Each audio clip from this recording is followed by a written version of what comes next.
Welcome to Draft Central, where we're going to talk all things leading up to that. But right now, it's the combine, and it's these dudes' time to shine.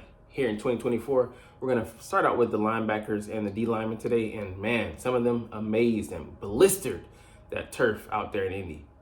What's up? It's your boy Cintron coming back at you with another analysis video, and I kid you not, that's my real name. 2024 NFL Scouting Combine, stock up, stock down, day one. Let's get it. So I'm excited for this first prospect, Braden Fisk, defensive tackle out of Florida State.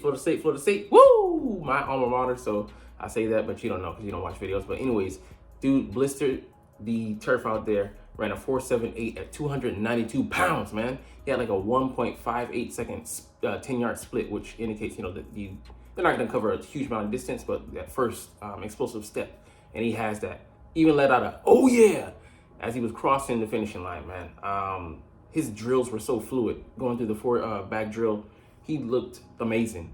And as well as running the circuit, the way he was knocking down, had a spin pass through that was nasty, replicating what he did next to Jared Verse, who had himself a nice day, but kind of a more of a just above average performance. But this guy here is going to impress, and he's probably going to move up to high day 2.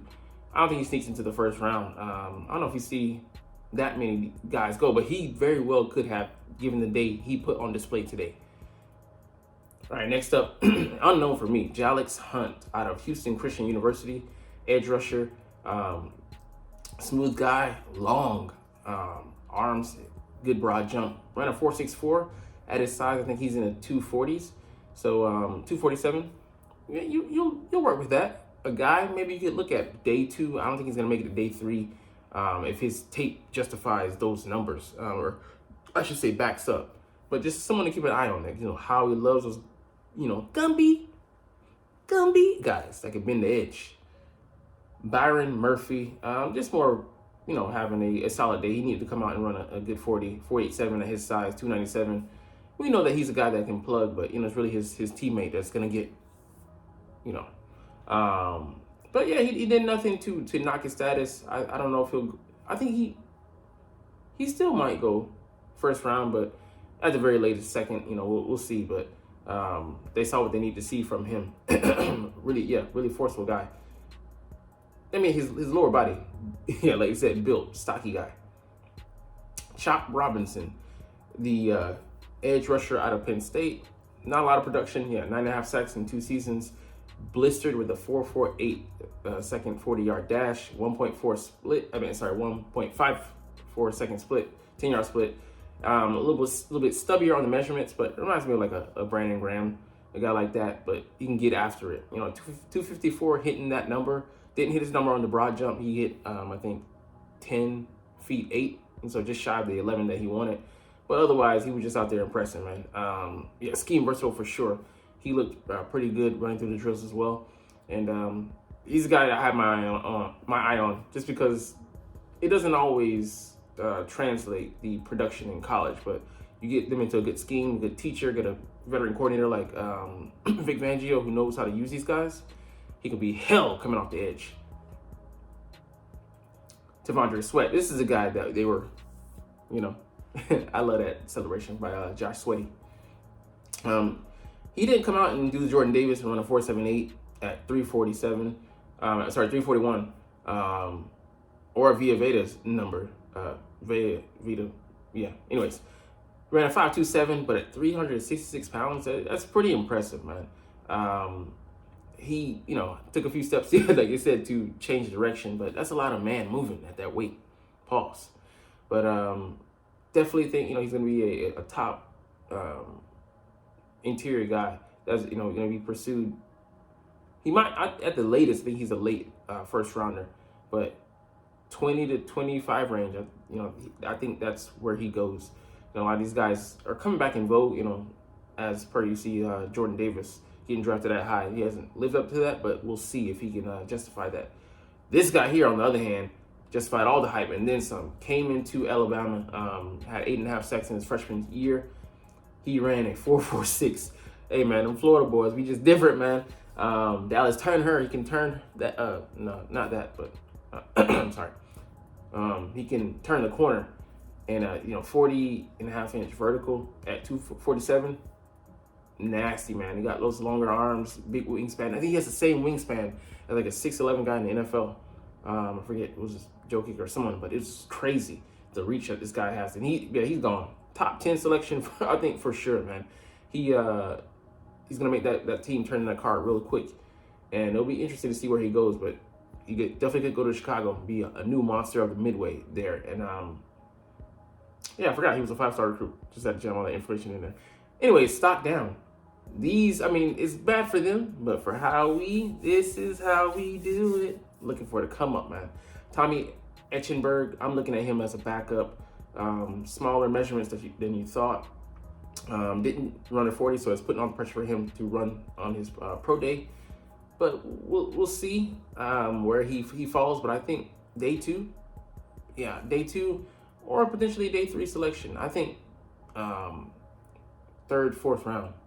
Where he, for me now, I think 4th, 5th to be honest, because he's solid, but doesn't stand out. He's a productive guy, but a lot of other guys are gonna go before him, especially with better measurables. Jerzon Newton, or Johnny Z, or they call him, did not run the 40 or participate in drills. He just got measured and did the interviews. So he underwent surgery on his pinky toe, and I get it. It's hard because he showed up. What else is he gonna do there? Definitely didn't read that beforehand. So, but I mean, he's injured. I still don't think he gets out of the 1st round, but he could slip to the 2nd. Given like this. Tommy Etchenberg above, it's going to put all the pressure on his pro day for him to produce. Darius Robinson disappointed with some numbers. He's 285, yeah, but 4.95 is a bit slow, so he's going to have to play into that power role. But this definitely could push him to the 2nd round, so maybe we get him. But we'll see. He has the size, and not as explosive as he likes. 9'3" broad jump. Yeah, he's not the guy we thought he was, but definitely he's going to look to dominate with power and hopefully work on that speed. Maybe in the league he gets faster. Better trainers and such. So, Braylon Trice, another guy who he was listed at 274, but showed up at 245 and then ran a 4.72, which is like average. But there's some guys that like 20 pounds lighter at the very least, running that time. So. Definitely disappointed. Still a top 50 pick, I believe. He's going to go somewhere in the 2nd.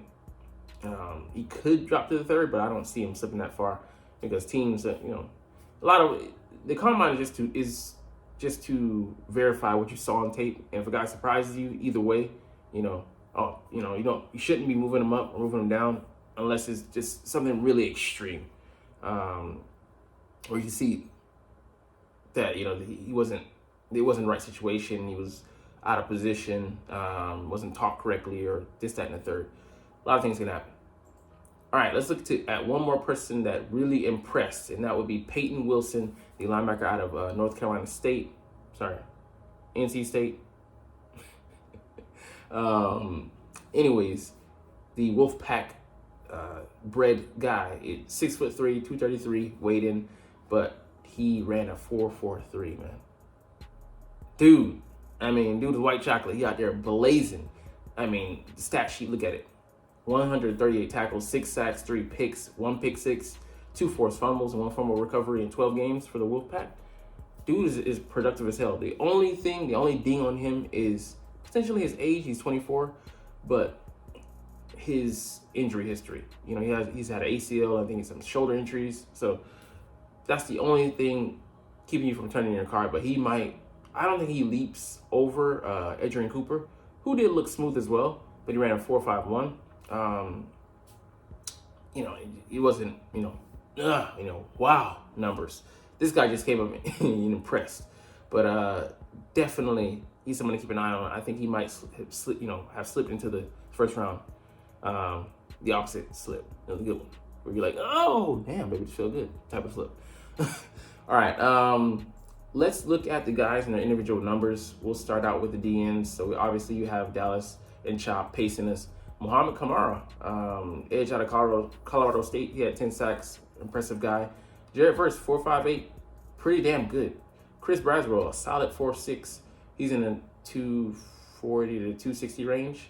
Xavier Thomas, he's a big guy. Very lengthy guy. And I'm not even going to attempt to say Mr. Latu, 4.64, not bad.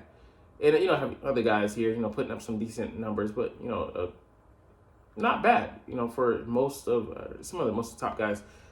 Adisa Isaac running a disappointing 4.74. Marshawn Nealon, I don't know if he's huge, but 4.75, more average than thought. But, like I said, 40's on everything, but, they are something to take into account. Mekhi Wingo of LSU, D-tackle, 4.85, pretty solid, but, nothing like, this guy. He's out there just amazing. And the linebackers, I think they put up some overall solid times. Kalen DeLoach, again, Florida State, 4.47. I got to go look at him. Edgerrin Cooper, solid. Trevin Wallace, surprised at 4.51. Some other people putting in some numbers. Ediform, Olofoshuyo, damn. Tyrese Knight, 4.63, nice. Maris, linebacker out of Notre Dame, some nice numbers. Cedric Gray, I think he definitely improved his stock with that 4.64. One of the linebackers, top 5 guys competing, I would say, for that draft spot. I want to see my boy, but he ain't on here. So, and Joe Meta, man, that's the kind of number that sinks stock. But TJ Edwards ran a 4 in the 4.9 range. I think 4.92. So we'll see. All right, one last thing we're gonna get into is our mock draft. Eagles only. So just the NFL Combine version, taking into account some of these guys. Let's see, Latham. I wouldn't be mad at this, and this is for me the double up, because he has the body, the frame, 6'6", 360. Yes, we got Lane Johnson there immediately, our starter, but for the future, you train him up, make him a immediate swing tackle if you can, but play him at guard. He has some guard experience, and that would be excellent for, like I said, the double up. And we'd be able to get the immediate usage out of him while pushing Cam to center and keeping Steen he could be our main swing tackle. And then letting Latham, taking the pressure off of him just to learn. And he can, moonlight for 2 years or so and then take over. All right, number 2, Roman Wilson, just rare speed. 6 foot, I think he's 5'10", about 86. Measurables per the Senior Bowl, I think. But he ran a 4.37 when he came in, I think in 4.33 most recently. So if he clocks anywhere near close to those numbers, man, definitely I see him moving up. Had him initially as around the 3rd round area, but with those measurables, like I said, teams are not going to wait. Not the size, height guy I would like, but tough guy, can make catches over the middle, can do some work outside as well. And we need a guy who's interchangeable, can play the slot, play on the exterior, and then he's just rare talent as far as speed goes. He can be the threat that the Eagles need to take away attention from to take advantage of the attention that A.J. Brown and Dallas Goedert and Devonta Smith command. We didn't have a wide receiver 3 that was able to shine last year, and if Jalen gets worked in with this guy, it's over. Our second round pick, Junior Colson, linebacker out of Michigan. This might be the best out of the linebackers that will be left. I want to see. I don't know if he ran at the combine. Him and Texas linebacker, forgetting his name, but he's gonna be a lower round draft pick. But this guy I think could have the ability to develop into a quality starter. But this guy, 6'3", 247, got the size. He can play in space a little bit. Can cover tight ends. We'll see if he can spot drop and such. But he's better going forward than backwards. But can knife through. He got that size that you want out of your linebacker. So I prefer Peyton Wilson first, and then Edgerrin Cooper second. Or you can flip flop. Either those are 1A and 1AB. But I don't know if I would take him over Jeremiah Trotter. We splitting hairs. I mean, I would be happy for us to infuse with a day 2 pick, anywhere in the day 2 pick range with the linebacker. I'll take it. Cade Stover, I don't know about this one because allocation of resources. I'd rather take Max Melton or someone along the lines if he was available. Kyrie Jackson at I don't think he would be at corner though. I know that we're probably going to try to go the free agent route to get someone where we want L'Jarius Sneed, but it's going to cost a lot. I mean, one of these picks might be gone. But that's not a priority. There's guys like AJ Barner that can be had later that I'd like to snatch up instead of this guy. We don't need an athletic freak. We need someone who can be a two-way guy with enough athleticism to draw enough attention or to warrant enough attention to be a threat. Kalen King, I wouldn't be mad at this. Did have a down year, but he showed he can compete. Get him in. I like the size. It's not too big, 5'11" and $190, but that weight though, carries weight. Interested to see what he runs, but ton of passes came his way. Not so much as past year. Was that an aberration? Let's see what he does in the drills at the combine. And then Ray Davis, I would love this pick, man. He's a grinder. Patience that he runs with, just perfect. 5'8", 220. He's a bowling ball with knives. He bing bongs off of guys. He's not gonna blaze you in the 40 or anything like that. But that being said, he's a steady hand, feet man, and just let him work. And he also can, he can do some work out of the backfield, receiving. I think he's a good receiving, pass blocking back. So we'll see. I think that's the. Okay, Jordan. I would love this pick, Jordan Travis, to back up Jalen Hurts, guy that we can develop, and he eventually become trade bait because he's just that good. But has the fire burning within him, and again, he's from that alma mater, so you got to rep those guys. But I love his game, man. And that's all we're gonna get into today. But we ran out of editor. Jalen Simpson. Look, I like the heart, but 5'11" and $178. I'm tired of these mismatched guys. I don't agree with that. So go and get someone else. You know what? I want the guy at Air Force, Ed Reed's cousin, Trey. I forget his name, but I think he's gonna be a day 3 pick, and I'd love to have a guy like that on board. So, anyways, the true ending. We're gonna get up out of here, but you're not even watching though. But it's all good because I love making these videos and I love talking about these Eagles, or talking about them Eagles. Anyways, as always, it's fly Eagles fly, and let's motherfucking go. Like, comment, share, subscribe if you want. Thanks for watching. Check me out at Cintron Anime, Cintron Life, or Cintron Laughs, or other social media.